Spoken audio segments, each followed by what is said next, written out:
Chair recognizes the gentleman from Florida, Mr. Mills, for 5 minutes. Thank you, Mr. Chairman. You know, my colleagues have said a lot, and I just want to kind of make sure that we're referencing those comments. You know, few of them said that all we need is a little democracy. Well, I wish that there was significantly important a vote by the Senate and Chuck Schumer to bring H.R. 2 Secure the Border Act when we got hundreds of thousands of Americans who are dying, fentanyl overdoses, child and human sex trafficking, not to mention 178-plus countries that are crossing our border and over 400-plus known individuals on terrorist watch lists that are coming across. But, oh, wait, that's not the priority. Let's secure Ukraine's borders. You know, it's just politics as usual. I want to also go back to something one of my colleagues had talked about, which is in 1947, NATO was created for the ideas of stopping Soviet Union expansionism. And the idea was that we were so in fear of the idea that the Soviet Union would continue its encroachment, and yet the countries that are most at risk of this, Germany, France, Italy, others, for how many years wouldn't even pay 2% of their actual dues? And America's left holding the bag at 3.47%, in addition to the $114+ billion that's already been allocated, with Ukraine, who on multiple occasions hasn't presented a military strategic plan that would show how they win this war, or even what is the definition of what winning the war means. And so I have a big, difficult problem with this, not to mention the fact that the EU member states, under David O'Sullivan, the EU sanctions chief, has admitted that they have frozen assets from Russia exceeding $206 billion US, 190 billion euro, that they now are netting profits on at $3.5 billion that should be utilized if they're so concerned with a lack of ammunition.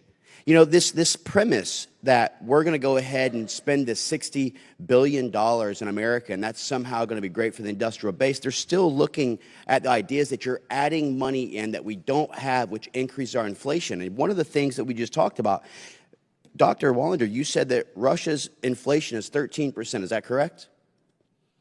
That is, yes. Can you tell me what America's is? No, I cannot. Would you want to take just a shot in the dark at what you think America's inflation is at? I prefer not to guess. Yeah, try about 20+%.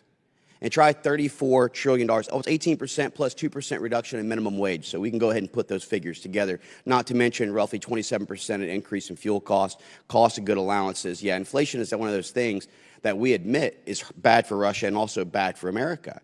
You also made a comment recently when you said that we have concerns on hitting civilian targets with oil terminals. Was that the same concerns that we had in the 2003 Iraq War when we were bombing oil terminals and we were hitting areas there? That is the concern in our discussions with Ukraine. Was that our concern when we were at war in Iraq? I do not know, sir. I was not in the U.S. government at that time. I was, because I was actually deployed to that war, as well as for the additional 7 years in Iraq, 3 years in Afghanistan, Kosovo, Pakistan, North Somalia, blown up twice in 2006, all to do what? To play interventionism? To play neocon, neo-lib ideas that we don't understand the evolution of warfare is beyond kinetics and now into the ideas of resource, economic, supply chain, and non-kinetic influence operations that have been not only vastly more successful, but also safer and not costly to the American people. You know, next year at $34+ trillion, we're going to spend more in interest payments than the entire budget for our national defense annually. We need to start thinking about three priorities for a change: America, Americans, and American interest. And if we're talking about building coalitions for allies, then we need to be putting the pressure that President Trump put on our NATO allies to say you need to be paying 2% of your GDP, which we agree now needs to be even more than that when you're looking at Russia's increase to 6%. But instead, we're continuing to play politics. Let's bring this vote to the floor, even though it's not a bill which has all the necessary things and hasn't addressed the corruption, hasn't addressed the failure for 100% audit on Ukraine funding, hasn't addressed what does success look like for Ukraine.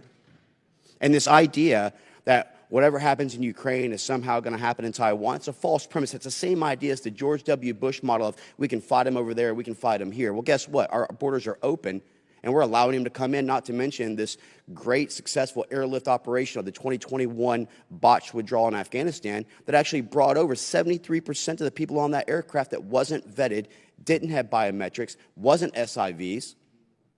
It's funny how we cherry pick what is beneficial, but we don't address the facts. I put America first, and I'm going to continue to put America first. With that, I yield back. Gentleman yields back. Chair now recognizes